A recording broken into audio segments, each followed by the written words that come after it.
Hi boys and girls, my name is Amy and welcome to Haven of Hope for Kids Story Time.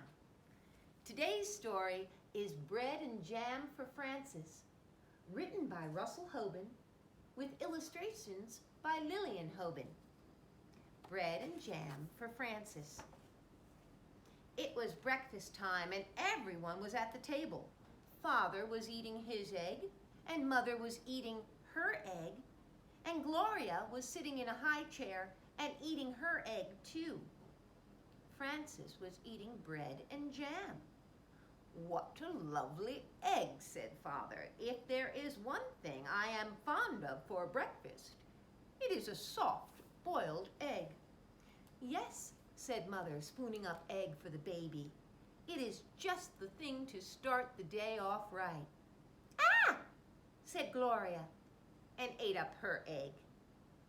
Frances did not eat her egg. She sang a little song to it. She sang the song very softly. "I do not like the way you slide. I do not like your soft inside.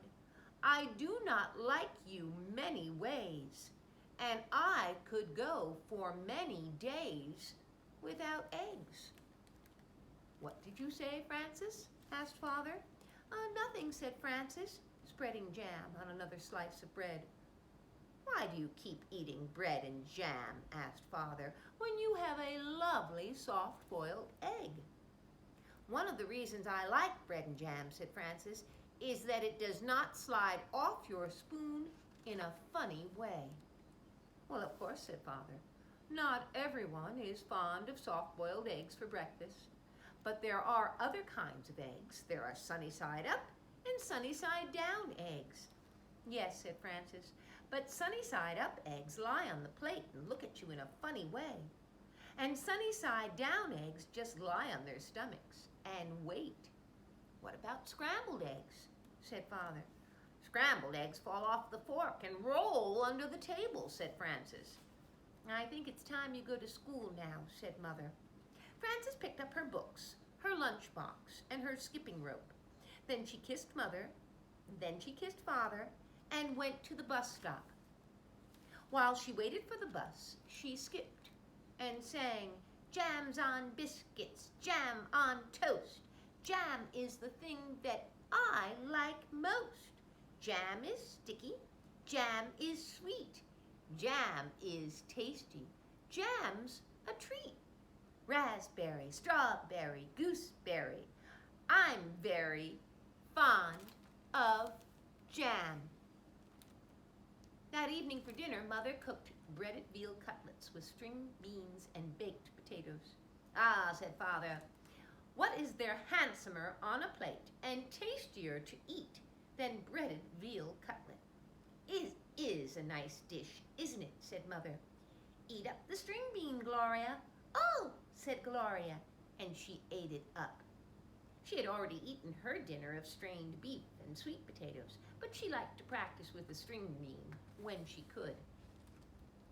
"Where do breaded veal cutlets come from?" asked Frances, "and why are French cut stringless beans called string beans?"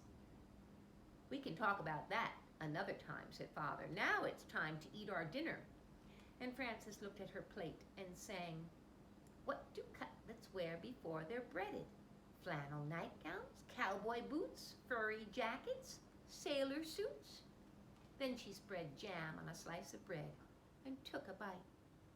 "She won't try anything new," said Mother to Father. "She just eats bread and jam." "How do you know that you'll like it if you won't try anything?" asked Father. "Well," said Frances, "there are many different things to eat, and they taste many different ways. But when I have bread and jam, I always know what I'm getting, and I'm always pleased." "You try new things in your school lunches," said Mother. "Today I gave you a chicken salad sandwich." "There now," said Father to Frances. "Wasn't it good?" "Well," said Frances, "I traded it to Albert." "For what?" said Father. "Bread and jam," said Frances. The next morning at breakfast, Father sat down and said, "Now I call that a pretty sight, fresh orange juice and poached eggs on toast. That's a proper breakfast for you. Thank you for saying so, said Mother. Poached eggs on toast do have a cheery look, I think. Frances began to sing a poached egg song. Poached eggs on toast, why do you shiver with such a funny little quiver? Then she looked down and saw that she did not have a poached egg. I have no poached egg, said Frances. I have nothing but orange juice. I know, said Mother. Why is that? Said Frances. Everyone else has a poached egg. Even Gloria has a poached egg, and she's nothing but a baby. But you do not like eggs, said Mother, and that is why I did not poach one for you. Have some bread and jam if you're hungry. So Frances ate her bread and jam and went to school. When the bell rang for lunch, Frances sat down next to her friend, Albert. What do you have today? Said Frances. I have a cream cheese, cucumber, and tomato sandwich on rye bread, said Albert, and a pickle to go with it, and a hard-boiled egg, and a little shaker of salt to go with that, and a thermos bottle of milk, and a bunch of grapes, and a tangerine, and a cup of custard, and a spoon to eat it with. What do you have? Frances opened her lunch. Bread and jam, she said, and milk. You're lucky, said Albert. That's just what you like. You don't have to trade now. That's right, said Frances, and I had bread and jam for dinner last night. I had bread and jam for breakfast this morning. You certainly are lucky, said Albert. Yes, said Frances, I am a very lucky girl, I guess, but I'll trade you if you want to. That's all right, said Albert. I like cream cheese with cucumber and tomatoes on rye. And Albert took 2 napkins from his lunchbox, and he tucked one napkin under his chin, and he spread the other one on his desk like a tablecloth. He arranged his lunch neatly on the napkin. With his spoon, he cracked the shell of the hard-boiled egg. He peeled away the shell and bit off the end of the egg. He sprinkled salt on the yolk and set the egg down again. He unscrewed his thermos bottle and filled his cup with milk, and then he was ready to eat his lunch. He took a bite of sandwich, and a bite of pickle, a bite of hard-boiled egg, and a drink of milk. Then he sprinkled more salt on the egg and went around again. Albert made the sandwich, the pickle, the egg, and the milk come out evenly. He ate his bunch of grapes and his tangerine. Then he cleared away the crumpled up wax paper, the eggshell, and the tangerine peel. He set the cup of custard in the middle of the napkin on his desk. He took up his spoon and ate up all the custard. Then Albert folded up his napkin and put them away. He put away his cardboard salt shaker and his spoon. He screwed the cup on the top of his thermos bottle, and he shut his lunchbox. He put everything back inside of his desk and sighed. I like to have a good lunch, said Albert. Frances ate her bread and jam and drank her milk.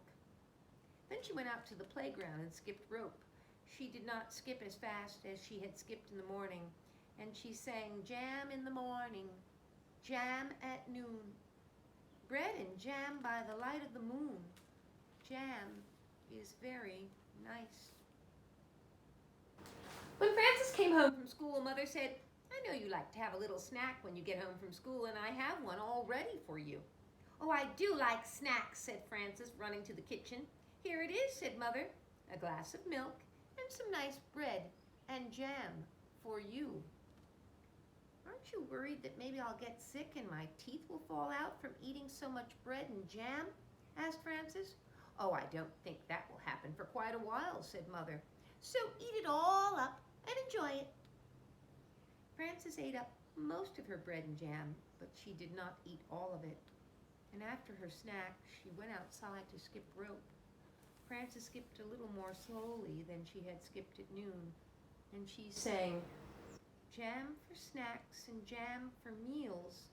I know how a jam jar feels, full of jam. That evening for dinner, Mother cooked spaghetti and meatballs with tomato sauce.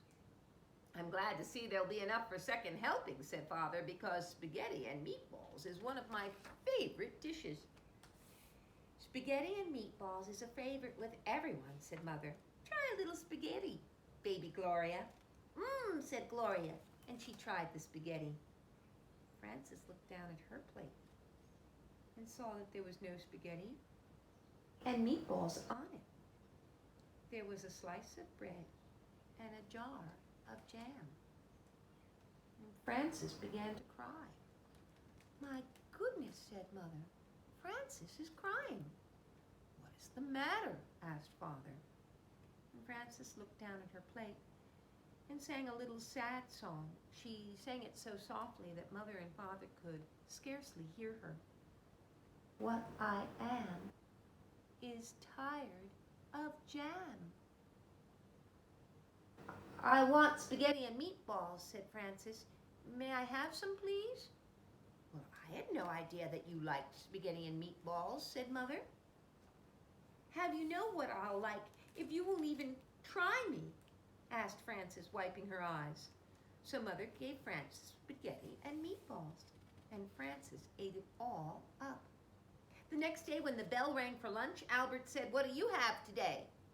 "Well," said Frances, laying a paper doily on her desk and setting a tiny vase of violets in the middle of it, "let me see." And she arranged her lunch on the doily. "I have a thermos bottle with cream of tomato soup," she said, "and a lobster salad sandwich on thin slices of white bread. I have celery, carrot sticks, and black olives, and a little cardboard shaker of salt for the celery. I have 2 plums and a tiny basket of cherries, and vanilla pudding with chocolate sprinkles and a spoon to eat it with." "Wow, that is a good lunch," said Albert. "I think it's nice that there are all different kinds of lunches and breakfasts and dinners and snacks.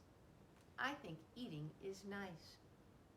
"So do I," said Frances, and she made the lobster salad sandwich, the celery, the carrot sticks, and the olives come out even.